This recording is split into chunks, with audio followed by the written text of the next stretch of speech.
ដំបងឡើយលោកអ្នកត្រូវប្រើប្រាស់នៅប័ណ្ណសម្គាល់យានយន្តដើម្បីបំពេញនៅព័ត៌មានដែលត្រូវការក្នុងលិខិតប្រកាសបង់ពន្ធ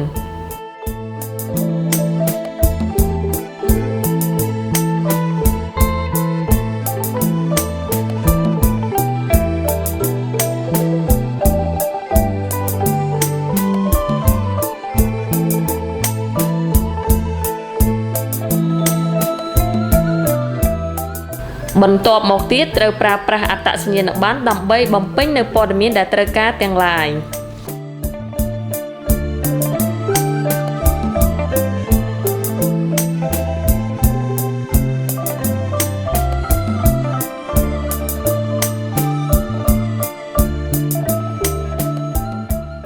ហើយសម្រាប់រថយន្តដឹកទំនិញនិងរថយន្តដឹកអ្នកដំណើរត្រូវប្រើប្រាស់នៅវិញ្ញាបនបត្រត្រួតពិនិត្យលក្ខណៈបច្ចេកទេសយានយន្តដើម្បីបំពេញនៅក្នុងលិខិតប្រកាសពន្ធឲ្យបានចប់សព្វគ្រប់